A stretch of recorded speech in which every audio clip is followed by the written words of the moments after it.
All right, so today we're gonna be working on our kettlebell halo.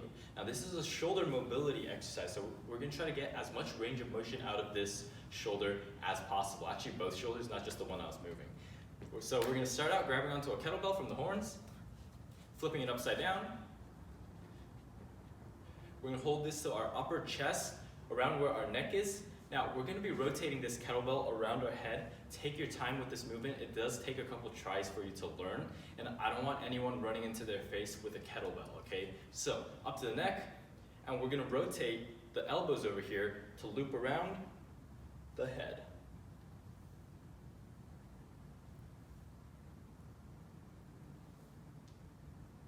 Make sure we're keeping a firm grip on the kettlebell, and we're gonna keep that nice and controlled as we loop around. And we can rotate directions.